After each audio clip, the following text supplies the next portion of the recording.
3h30, seguimos aqui no Bandeirantes Acontece para falar sobre assuntos importantes todos os dias, uma boa entrevista para a gente falar do ano de 2025 sobre os mais variados aspectos, e a gente vai falar sobre economia, evidentemente.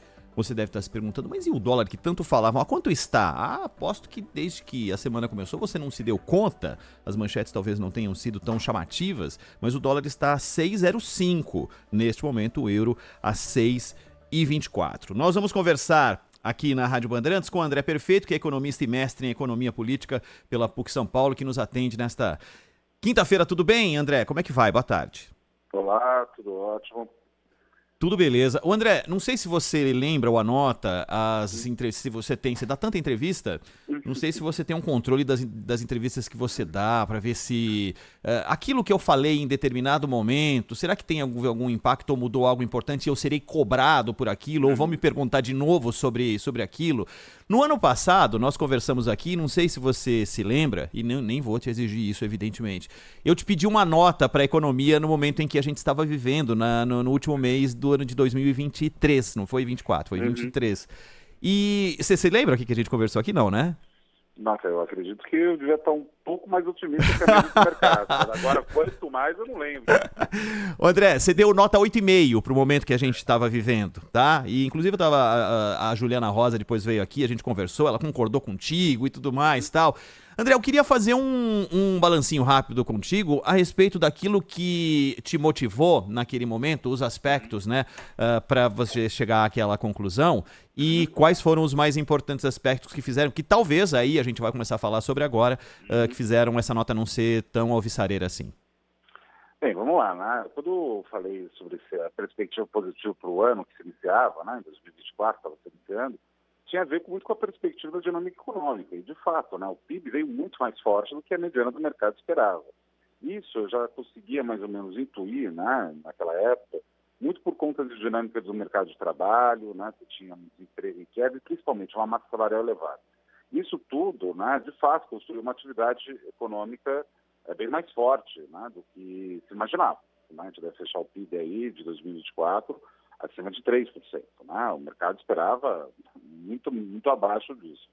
Mas isso daí não se traduziu efetivamente numa melhora de algumas variáveis. Uma variável que eu imaginava que poderia melhorar e muito ao longo do ano passado e que não melhorou foi o câmbio. A gente está vendo aí um estresse bastante relevante, né, em cima da moeda brasileira, né? E isso daí não andou junto com uma melhora dos dados econômicos, vamos dizer assim, mais concretos, vamos dizer, né, da atividade econômica real. Isso foi uma surpresa, né, na minha opinião. Né? A gente tinha balança comercial positiva, a gente tem balança comercial positiva, a gente está com a reserva internacional no patamar adequado, só que isso daí se degringolou na mistura, vamos dizer assim, né, de uma hesitação do governo federal em endereçar logo a questão fiscal, né? Isso daí começou a virar um tema muito forte. E também a gente viveu uma coisa que às vezes acontece na economia, isso daqui, que a notícia ruim é que está bom, né? O fato da economia estar acelerando gera uma pressão inflacionária que, por sua vez, gera uma perspectiva pior, né? Aí tem que subir os juros e a gente entrou no delírio completo, né? Agora a gente está num momento que o câmbio desandou, né? Dá para colocar dessa forma, né? E a reação do Banco Central foi a reação de dar o que o mercado queria, ou seja, juros mais altos, e a gente está num processo de um choque de juros, né? Porque o Banco Central subiu 100 pontos base e já deixou aí, vamos dizer assim, pendurado para as próximas duas reuniões de 2025, mas duas altas, né? Cada uma de 100 pontos. Isso daí vai levar a Selic a 14,25. Né? O que aí, né, se você me perguntar agora para 2025, acho que a gente vai entrar nesse ponto, né? Isso me faz ficar bastante pessimista para a situação desse ano, especialmente aí agora sim com a atividade econômica. Essa mudança de análise de 24 para 25, pode-se dizer que ela está baseada em exageros das mais variadas frentes? É possível dizer isso? Olha, assim, de um lado, eu consigo ver um exagero na seguinte perspectiva, né? O problema fiscal do Brasil, a curto prazo, né? O problema fiscal do déficit, né? Ele é preocupante, mas ele não é completamente fora do lugar, né? A gente está falando, vamos supor que tivesse o déficit de 0,5%. A gente já viveu coisas piores, né, disso se trata. O problema é que a gente está com vamos dizer assim, uma bomba armada dentro do orçamento. Não é só o Brasil, a maioria dos países do mundo. Eu vou explicar. O problema não é o resultado primário, que é o número que a gente fica cobrando do ministro da Fazenda, né?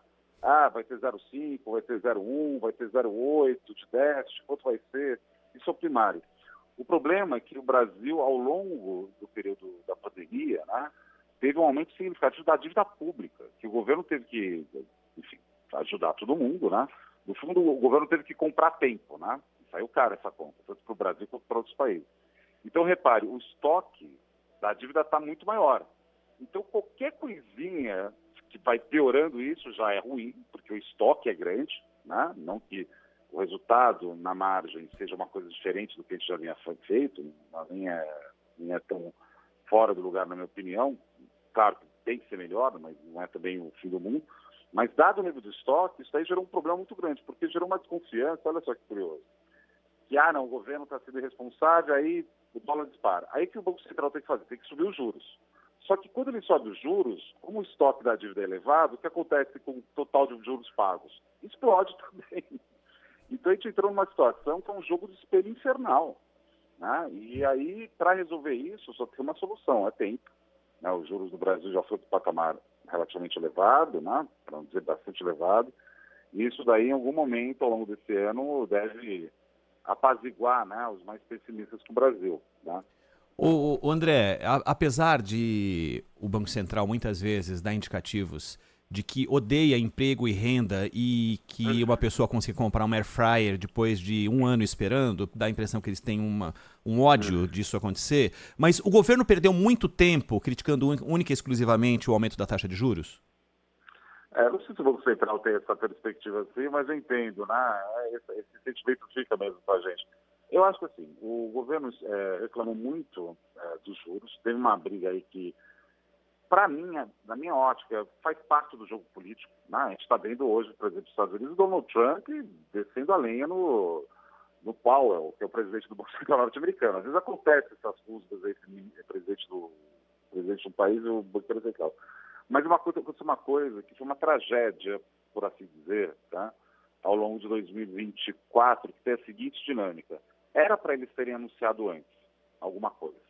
Só que, assim, duvido que até o governo anterior, né, que era mais liberal, apesar de ter gastado muito por conta da pandemia, mas tinha uma perspectiva mais liberal, duvido que até o governo anterior iria anunciar qualquer coisa de corte de gasto nas vésperas de uma eleição municipal. Entende? Então, assim, fui pego numa agenda também, que aí foi se enrolando, e aí o Congresso Nacional, na minha opinião, hoje em dia tem um protagonismo na parte fiscal que é gigantesco. E aí entrou nas várias discussões simultâneas, né?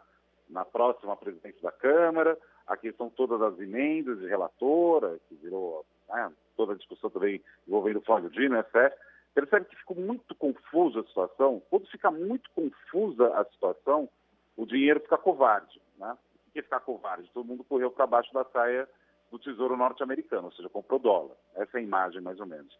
Agora, para resolver isso, é o seguinte, como o Brasil está pagando muitos juros, eu vou colocar da seguinte forma, o Brasil pode ser uma porcaria, vou colocar entre aspas, tá? Mas o Brasil é uma porcaria. Só que pagando tantos juros, começa a aceitar mais desaforo, por assim dizer, o dinheiro, né? E aí eu acho que aos poucos começa a retornar para o Brasil, porque o Brasil ainda vai ficar mais barato ainda.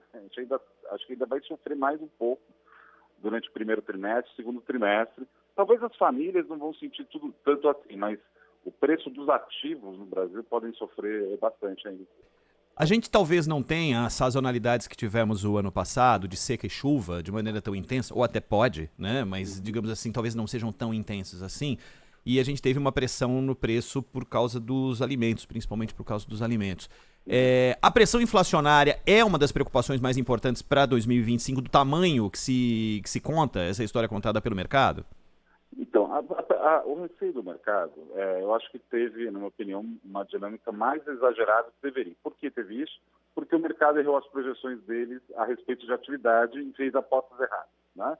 O mercado achava que ia ser menor, a atividade veio mais forte e errou, perdeu dinheiro. Né? Isso gera vamos dizer assim, uma pessoa mais sensível, né? Quando você perde dinheiro, você fica mais sensível. Né? Você começa a botar a culpa nos outros, etc. Só que tem uma coisa que o mercado aponta, ainda que de fato é verdadeira. O que é? A gente veio vendo uma taxa de emprego que veio caindo fortemente. fortemente. A massa salarial chegou em patamares bastante elevados. E aí, quando você joga isso dentro do modelo, né, o economista, se o salário está subindo, duas coisas, tem mais demanda. Mas mais do que isso, se o salário sobe, o custo de produzir as coisas sobe também, porque salário, né, é um meio de produção, né, está produzindo, né, os serviços, indústria, turismo, enfim, seja, né, economista, né, isso daí acaba gerando um custo mais para cima, né. Então, essa combinação era uma combinação que ficou muito estranha dentro dos modelos. Agora, o problema que eu vejo é o seguinte, o mercado exigiu que o Banco Central subisse a taxa de juros. Pois bem, subiu aí 300 pontos, né? Porque subiu 100, vai subir mais 200. Agora, isso é uma situação que, ao subir a taxa de juros, como o estoque da dívida é muito alto por conta da pandemia, vou colocar desse jeito mais genérico, né? Para não entrar em tanto detalhe, isso daí vai fazer que o pagamento de juros piore. E outra coisa que é pior, se o juros sobe e a atividade econômica começa a enfraquecer, né? Começa a ficar mais frágil, o que vai acontecer com a arrecadação do governo? Sobe ou cai? Cai. O que vai piorar, por sua vez, é a questão fiscal que o próprio mercado imaginava que deveria ser resolvido com um juro mais alto. Então, perceba, a gente está numa situação que a gente entrou num mal-estar gigantesco, né? Bem, no meio tempo aí o Lula teve que ser operado, né? Imagina, foi uma loucura esse final de 2024. Isso tudo para colocar que esse mal-estar se instalou e agora, para dirimir isso, na minha opinião, só para fechar o raciocínio, a melhor coisa é tempo, porque a pior coisa é dar tempo ao tempo, porque a pior coisa que pode acontecer numa economia é a gente ficar esperando o ministro da Fazenda falar toda semana. Não é para falar. Ele falou o que ia fazer, vai trabalhar com o Congresso e deixa que as coisas vão andando, porque também aí a gente entra numa situação, aí acho que pior mesmo, porque aí se retroalimenta muito rápido, né? O André, o ministro da Fazenda é que nem árbitro de futebol, quando você não ouve falar dele é porque foi bem? É isso, tipo isso, porque se a gente fica esperando sempre alguma alteração, isso quer dizer que os mecanismos usuais não estão funcionando da forma adequada. Deixa o mecanismo funcionar. O mercado quis levar o câmbio a 6,30. Tá bom, levou. Puxa, nossa, o juro subiu, talvez não seja para tanto. Deixa que o mercado leve, porque se leve para baixo, você achar que tem que levar. Porque se o governo fizer isso tudo na força, no braço, você percebe que vai faltar braço. É muito esforço ao mesmo tempo. Ele tem que utilizar, é meio que nem judô, né? Você tem que usar a força do outro lado, do oponente, por exemplo. É que não é o oponente, né? Mas usar a força do outro lado para fazer o movimento. Então, tem que agora também não ficar inventando muita onda, né? Deixa o Galípolo acabou de entrar, ele vai fazer o trabalho dele, né? Já está aí planejado aí o horizonte de alta de juros. E, de repente, vamos supor que as coisas se encaixam melhor, começa a melhorar as variáveis.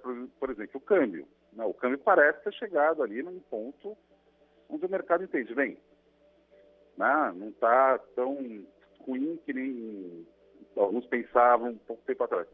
Só que tudo isso que eu estou falando pode ser alterado fortemente porque a gente está à véspera da posse de Donald Trump e, francamente, ele está falando em anexar a Groenlândia e o Panamá. Está querendo transformar o Canadá no 51º estado americano, sei lá que bicho é esse. Né? Nem eu, não é que eu não sei, ninguém sabe, né?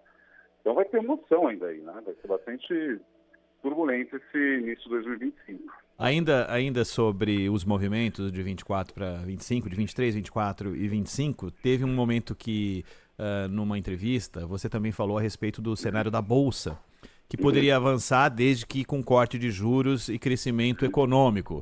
E teve gente que nesse momento acreditou na Bolsa e no fim nós fechamos o ano com 29 negativos, é isso? Eu não lembro exatamente agora o valor na mosca, mas não foi um bom ano. Mas por que não foi, entre outras coisas? Qual que era a leitura no início do ano? Bem, o Brasil já ia iniciar um processo de corte de juros. A gente teve um começo de corte de juros. Então, isso daí já favorece a Bolsa. Mas mais do que isso, a perspectiva era que também os juros ia começar a cortar nos Estados Unidos. O Banco Central norte-americano resolveu esperar mais um pouco. Isso daí já gera aquele... Né, começa a acontecer aquele veja bem, né? Na hora que rolou esse veja bem logo no início do ano, começou-se a avançar, aí está lá o Biden desiste de correr, entra a Kamala Harris, um movimento bastante improvisado, porque não quero nem criticar a Kamala Harris, mas enfim, foi improvisado aquilo, nitidamente. Aí nisso ganha o Trump, e a primeira coisa que o Trump começa a falar, logo no início, aí já começou a cortar os juros nos Estados Unidos. falando que ia fazer uma série de imposições de tarifas nos Estados Unidos. Só que tarifa, se de um lado, vou ser bem gentil com o presidente norte-americano, isso em tese pode segurar ou ajudar a economia americana, né, de fazer que as coisas sejam produzidas lá dentro, o primeiro momento é aumento de custo. Ou seja, um americano comprava uma jaqueta da China por 10, agora vai ter que pagar 15. Só que se isso daí a inflação mais para cima, o juro cai ou sobe nos Estados Unidos. Parou de cair. E aí toda aquela leitura mais benigna que existia no início do ano, né, e por isso, há 8,5 que eu tinha falado, né, foi se diluindo. Aí foi degringolando cada vez mais. Só que eu acho que no caso do Brasil se exagerou mais esse movimento por 2 motivos, só para deixar bem claro. O mercado errou as projeções e fez postos errados. Isso daí se traduziu numa deterioração de fundos de investimento, por exemplo, muito séria. E 2, o ajuste fiscal que deveria ser anunciado esse ano e poderia ser encaminhado foi, de um lado, demorado por conta do processo eleitoral e, francamente, o político não vai anunciar, adoraria que fosse assim, né? Mas não vai anunciar corte de gastos na véspera de uma eleição municipal. E a gente teve 2 coisas terríveis. A gente teve processo de queimada seríssimo em São Paulo e outras regiões e a questão do Rio Grande do Sul. Isso tudo gerou um esforço fiscal também do governo gigantesco. Enfim, né? Foi uma tragédia, por isso que eu coloquei como trágico o que aconteceu. Ô André, quando representantes de instituições pesadas falam, sempre se coloca a luz em cima daquilo que foi falado e se cria perspectivas. O senhor do Bradesco disse no passado, na última parte do ano, que estava vendo um cenário positivo, o Marcelo Noronha, porque ele estava falando sobre dados do PIB e do mercado de trabalho que davam ali, corroboravam uma visão positiva, mas aí ele colocava entre aspas, com exceção das contas públicas. Quando e ele deu outras entrevistas com um certo otimismo, aliás, diferente de algumas outras instituições. Quando esses representantes falam, tem que tipo de peso naquilo que se projeta, principalmente para saber o tamanho do arcabouço que ele tem debaixo dele? Bem, eu acho que assim, né, em linhas gerais, quando você olha a economia brasileira, não está ruim. Né? De fato, você tem um mercado de trabalho que está dinâmico, você tem um setor de serviços que não é nada, está avançando, você tem o agronegócio, tudo isso daí está mais ou menos no lugar. O que me preocupa é... E números, né? Desculpa, André, mas alguns números que a gente começa a ler, né? Falando, São Paulo atingiu o maior patamar de valores de imóveis em 10 anos. É a maior venda histórica de carros usados, é a maior venda dos últimos anos de carros novos. E aí eu tô falando só de coisas, de entrevistas que eu fiz ao longo dessa semana aqui no Bandeirantes Acontece. Mas você percebe que a notícia ruim aqui, tá bom? Então. O preço de imóvel subir, isso daí em tese pode bater em inflação até de aluguel. Por que carro usado está subindo o preço, né? Porque o preço de carro novo ou não está tendo na oferta necessária, né? Ou está subindo também bastante. Porque, entre outras coisas, o dólar subiu e tem muito componente importado. Então, tudo isso daí começa a gerar um mal-estar. O meu receio que eu estou, e aí no pessimismo um pouco maior para 2025, é o seguinte: ao longo se você pegar os dados da alavancagem das famílias e das empresas, ela subiu muito. Dados do Banco Central a respeito do endividamento das famílias, da renda dos últimos 12 meses, está no valor mais alto da série. Os brasileiros nunca foram ter endividados. A rigor, não tem problema isso. Mas se o desemprego começa a subir, o que acontece? Não precisa nem ser economista para imaginar. As empresas também tomaram muito dinheiro emprestado. Por quê? Porque, a Selic vai cair e a atividade econômica vai ficar forte. Aí, de repente, a Selic sobe para 15%. Você percebe que a gente vai implodir os balanços meio que por dentro? Então, esse processo, assim, o que eu vejo o carro está na banguela, né? Pegou aquela quantidade de movimento acelerando no meio da estrada. Desligamos o motor. Eu espero que o embalo que a gente esteja com o carro seja o suficiente para subir o morro, né? Que é a curva de juros. Né? Porque se ele parar no meio e começar a voltar, aí vai dar problema. Então, isso para dizer que a questão fiscal tem que ser endereçada, porque o efeito de você realmente desacelerar muito fortemente alguns componentes econômicos com esse nível de alavancagem ou dívida, as famílias se endividaram por 2 motivos. Né? A pandemia, que tinha acabado, estava todo mundo endividado, né? E caiu de nós, até jogo do tigrinho, né? Essa loucura que tomou conta do Brasil. Né? isso tudo aí deixa a gente numa situação andando sobre uma espécie de gelo fino, né? Esse que é o meu medo. Mas, de novo, eu espero que o impulso que a gente teve nesses últimos 2 anos consiga embalar o carro para conseguir subir sem ter que ligar o motor, né? Até o fim dessa alta dos juros, né? Por isso que os juros não podem ficar muito tempo altos. Ô André, exatamente sobre os juros, para a gente fechar aqui o nosso papo, a chegada do Galípolo já vem com...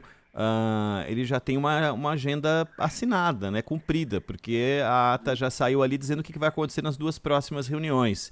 Então ele fica meio de bracinho amarrado com qualquer possível mudança diferente daquilo que o mercado imagina. É possível imaginar que haja algum tipo de divisor de águas ou os elementos são muito incipientes para que a gente tenha uma marca após essas 2 reuniões de uma mudança na trajetória de juros? Não, o Galípolo me parece, pelo que eu conheço, né, ele é uma pessoa bastante pragmática. Ele vai jogar com o manual embaixo do braço. Ele não vai ficar inventando história, na minha opinião, porque ele sabe que o custo de você fazer vamos dizer assim, um movimento errático pode ser grande, né? Porque aí pode estourar os juros mais longos, enfim, aí pode ter alguns problemas no mercado financeiro que é importante também.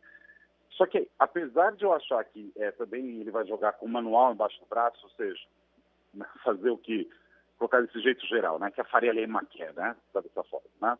Apesar de não ser bem isso, mas vou colocar dessa forma. O ano de 2025 vai ser um ano desafiador. Não quer dizer que o Banco Central vai acertar sempre.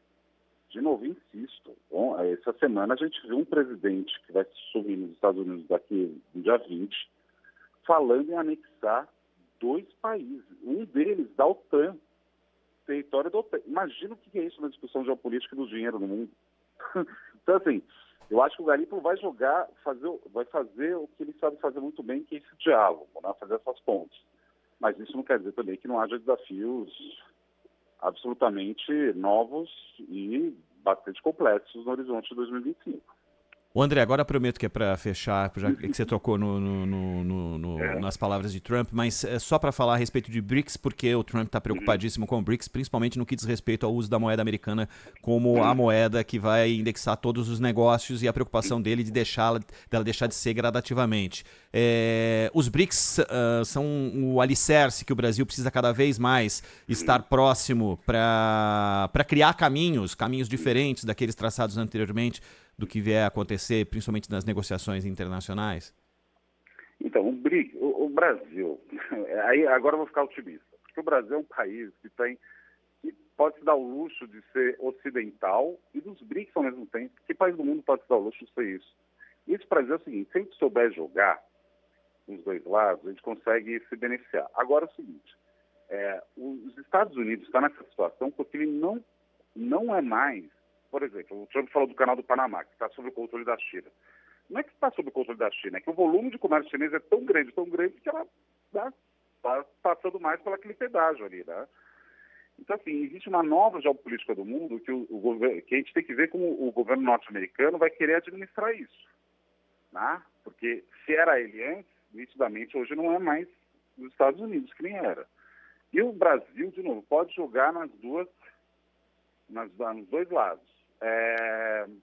Não é uma situação simples, mas eu prefiro estar no Brasil do que estar na Europa ou na Ásia num momento que nem esse geopolítico, porque o Brasil e a América do Sul, de forma geral, a gente está muito longe de tudo. Então a gente consegue sofrer menos desses ruídos, mas sim, o BRICS é importante, sim. As negociações financeiras até entre os países dos BRICS devem se intensificar nos anos que vão vir, o que é desejável. André Perfeito, economista, mestre em economia política pela PUC São Paulo e que sempre nos atende. É sempre um prazer conversar contigo, viu, André? Um grande abraço. Feliz 2025 para você. Um prazer falar aqui também. Um feliz ano novo. Espero que eu esteja errado, redondamente errado, tudo que eu falei aqui, que seja um ano bem melhor para todo mundo. Errado ou não, nós voltaremos a falar, André. Algo me diz que sim. A gente vai se falar ano que vem. Vamos bem antes, até. Claro. Obrigado pelo convite. Um abraço, valeu.